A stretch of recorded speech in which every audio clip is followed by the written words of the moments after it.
বাড়ি বাড়ি গিয়ে প্রতিষ্ঠানে গিয়ে তাদের চেক করতে হবে বাড়ি সদ্যা তারা আদৌ দেখা গেছে অনেক ভূতুড়ে গ্রাহক বেরিয়েছে তিতাসে এদের ব্যাপারে ব্যবস্থা নেওয়া। সো পুরো তিতাসকে ঢেলে সাজানোর জন্য ইতিমধ্যে আমরা ব্যবস্থা নিয়েছি। অনেক শিল্প প্রতিষ্ঠান অবৈধভাবে লাইন নিয়ে ব্যবহার করছিল এবং তারা বিভিন্নভাবে এগুলি মাসকে মাস ব্যবহার করে আসছে। এগুলি সব কাটা হয়েছে, আরও অনেক বাকি আছে, সেগুলো চলছে ইনভেস্টিগেশন।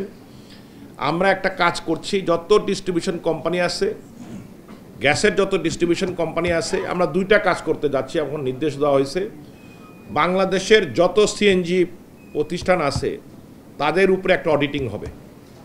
প্রতি বছর সেই অডিটিং চলমান থাকবে।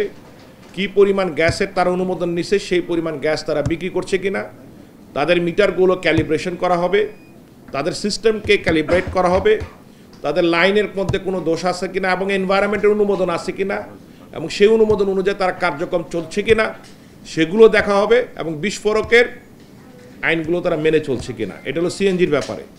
এবং ডিস্ট্রিবিউশন কোম্পানিগুলিকে আরও একটু বলা হয়েছে, যত গ্রাহক আছে তার আবাসিক, বাণিজ্যিক, ইন্ডাস্ট্রি সমস্ত গ্রাহককে তারা যাবেন বাড়ি বাড়ি গিয়ে প্রতিষ্ঠানে গিয়ে তাদের চেক করতে হবে বাড়ি সদ্যা তারা আদৌ দেখা গেছে অনেক ভূতুড়ে গ্রাহক বেরিয়েছে তিতাসে এদের ব্যাপারে ব্যবস্থা নেওয়া।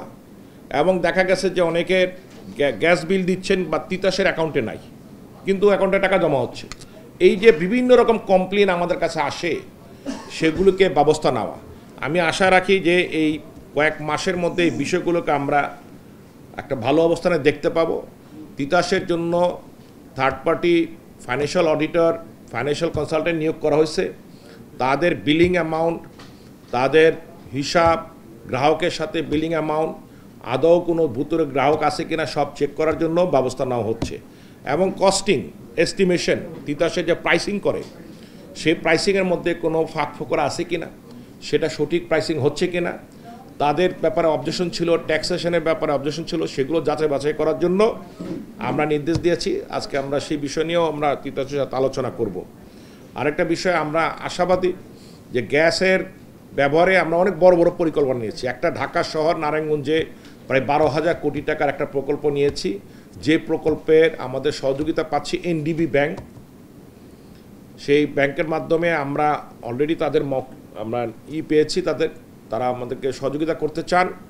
প্রায় $500 মিলিয়ন তারা এখানে সহযোগিতা করতে চাচ্ছেন এবং বাকিটা আমরা নিজেরা ইনভেস্ট করব। এইটা হলে পরে ঢাকা সহ তার পার্শ্ববর্তী এলাকায় নিরবিচ্ছিন্ন গ্যাসের ক্ষেত্রে একটা বড় ভূমিকা রাখবে। এটা একটা বিষয়।